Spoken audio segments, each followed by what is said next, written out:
तो देखिए सियाटिका।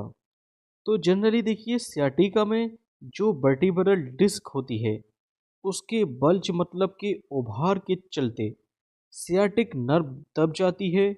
और जैसे ही देखिए सियाटिक नर्व दब जाती है तो इसके कारण जो इफ़ेक्ट होता है उसको हम सियाटिका के नाम से जानते हैं। ये देखिए हमारा वर्टिब्रल कॉलम है, इसको हम स्पाइन के नाम से भी जानते हैं। इसमें ये होती है देखिए वर्टिब्री। जैसे कि देखिए वर्टिब्री L4 है, ये L5 है, ये S1, S2, S3, ये वर्टिब्रीज हैं। वर्टिब्री हड्डी के बीच में जो होती है वो डिस्क होती है। अगर वर्टिब्रल डिस्क बल्ज हो जाती है मतलब कि हर्निएशन ऑफ वर्टिब्री हो जाती है तो इसमें हर्निया या बल्ज मतलब कि उभार के कारण ये नर्व को दबा देती है। देखिए ये नर्व है, तो ये येलो कलर की देखिए ये नर्व है। यहाँ पर देखिए S2 और S3 के बीच से ये नर्व निकल रही है, दूसरी नर्व S1 S2 के बीच से, और यहाँ पर देखिए L5 और S1, इन दोनों के बीच वाली जो नर्व है ये कंप्रेस हो गई है। तो L5 S1 के बीच में हर्निएटेड डिस्क का केस देखने को मिल रहा है। तो ये डिस्क हर्निएट करने के बाद इस नर्व को कंप्रेस कर देती है, दबा देती है। अब जैसे ही देखिए ये सियाटिक नर्व में कंप्रेशन हो जाता है मतलब कि ये दब जाती है, तो पेशेंट की टांग में क्या क्या सिम्टम्स देखने को मिलते हैं। तो सियाटिक नर्व के कंप्रेशन के कारण टांग में नंबनेस, नंबनेस का मतलब होता है सुन्नी आ जाना, और टिंगलिंग, टिंगलिंग मतलब कि सुइयां चुभाने जैसा एहसास होना। इसके अलावा रेडिएटिंग पेन, रेडिएटिंग पेन का क्या मतलब होता है? रेडिएटिंग पेन का मतलब होता है देखिए जो दर्द होता है वो एक जगह से शुरू होता है और दूसरी जगह में वो चला जाता है, मतलब कि दूसरी जगह को वो निकलता है। इसको हम रेडिएटिंग पेन के नाम से जानते हैं। तो दर्द देखिए बैक पेन से उठता है, ये थाई में पहुंचता है, काफ पेन और फुट पेन। तो इस टाइप से ये देखिए रेडिएट हो जाता है। इसके साथ साथ लेग में वीकनेस, टांग में कमजोरी का एहसास होता है। तो सियाटिका के कारण ये सिम्टम्स देखने को मिलते हैं। देखिए सियाटिका के हर्निएटेड डिस्क के अलावा कुछ और कारण भी हो सकते हैं, जैसे कि स्पाइनल स्टीनोसिस, स्पाइनल ट्रॉमा, या स्पाइनल अर्थराइटिस, या स्पॉन्डाइलोलिथियासिस। देखिए ये स्पाइन की एमआरआई रिपोर्ट है। तो देखिए ये है स्पाइन की वर्टिब्री, और दो वर्टिब्री के बीच में क्या है, नॉर्मल डिस्क है। देखिए ये नॉर्मल डिस्क देखने को मिल रही है। देखिए ये नॉर्मल डिस्क है, ये नॉर्मल डिस्क है, ये भी नॉर्मल डिस्क है, ये भी नॉर्मल डिस्क है। लेकिन यहाँ पर देखिए जो डिस्क है ये बल्ज हो गई है और नैरो हो गई है। तो यहाँ पर ये जो डिस्क देखने को मिल रही है ये हर्निएटेड डिस्क है। देखिए ये L2 है, ये L3, L4, ये L5। देखिए L5 से ये स्पाइन थोड़ी सी मुड़ जाती है। मुड़ने के बाद जो स्पाइनल बॉडी होती है वो S1 होती है। अब यहाँ पर जो बल्जिंग है वो किस किस के बीच में है, तो ये देखिए L5 है, और जैसे ही देखिए स्पाइन मुड़ी तो ये S1 है। तो L5 और S1 के बीच में बल्जिंग है, मतलब जो हर्निया हुआ है वो L5 और S1 के बीच में हुआ है। इसके अलावा हम बात करेंगे T1 वेटेड इमेज और T2 वेटेज इमेज के बारे में।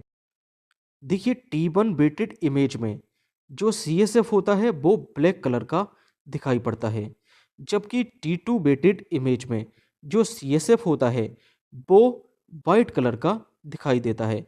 तो इसको आप ऐसे याद कर सकते हैं, T2 वेटेज में जो CSF मतलब कि वाटर है वो वाइट दिखाई पड़ेगा। हमेशा देखिए T2 वेटेज इमेज में जो वाटर मतलब कि CSF है वो वाइट दिखाई पड़ेगा।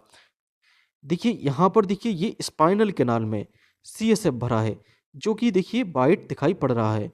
यहाँ पर देखिए स्पाइनल कैनाल में जो CSF है वो ब्लैक दिखाई पड़ रहा है। देखिए T2 वेटेज इमेज जो होती है वो मोर एडवांस होती है T1 वेटेड इमेज से। अगर किसी एबनॉर्मेलिटी का हमें T1 वेटेड इमेज में पता नहीं लगता है तो वहाँ पर हम T2 वेटेज इमेज कराते हैं, जिससे आसानी से हमें किसी भी एबनॉर्मेलिटी का पता लग जाता है। और यहाँ पर देखिए कंक्लूजन में लिखा है L4, L5, L5S1 mild posterior disc bulge का यहाँ पर केस है। देखिए ये एमआरआई फिल्म है, क्या ये T1 बेटेड है या T2 बेटेड है?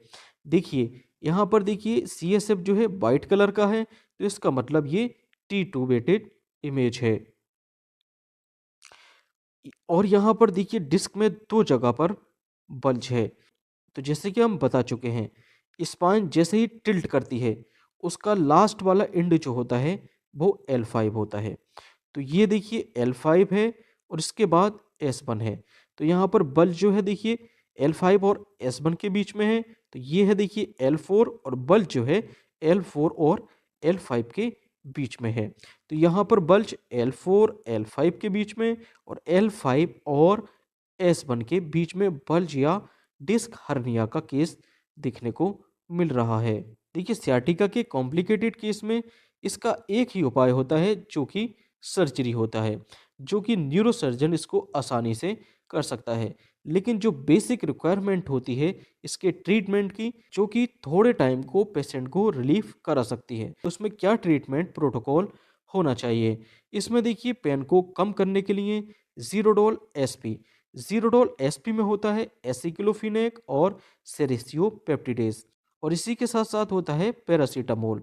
पैरासीटामोल जो कि फीवर को कम करती है, फीवर के साथ साथ ये हल्की फुल्की दर्द को भी कम करती है। तो माइल्ड टू मॉडरेट दर्द को पैरासीटामोल कम करती है। इसी के साथ एसिक्लोफिनेक जो कि पेन किलर मेडिसिन है, जो कि एनसेड क्लास की मेडिसिन है और इसका काम पेन को कम करना है। तो जीरोडोल एसपी को एडल्ट पेशेंट को दिन में 2 बार तक दे सकते हैं।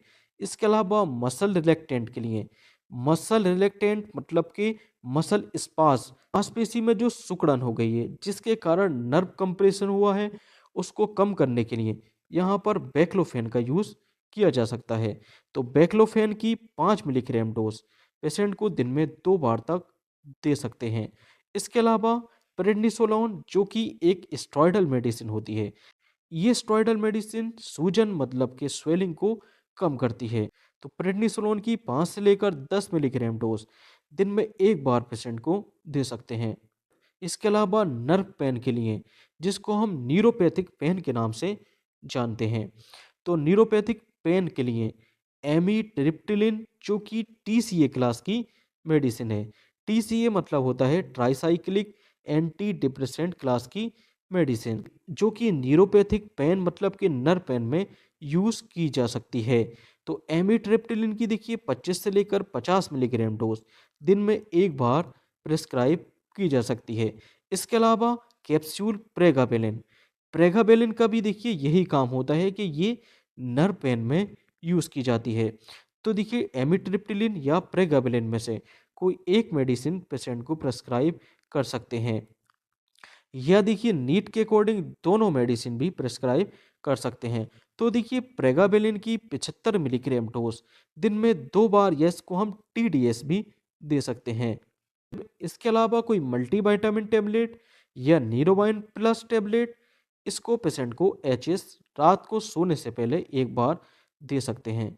और इसी के साथ साथ जेल, जैसे कि पेन रिलीफ जेल जो कि दर्द को कम करता है, जैसे कि देखिए अर्क जेल, इसमें होता है डाइक्लोफिनेक जो कि एनसेड क्लास की मेडिसिन है, मतलब कि दर्द को कम करती है। तो अर्क जेल जहाँ पर देखिए पेन है वहाँ पर ये इसको लगा सकते हैं।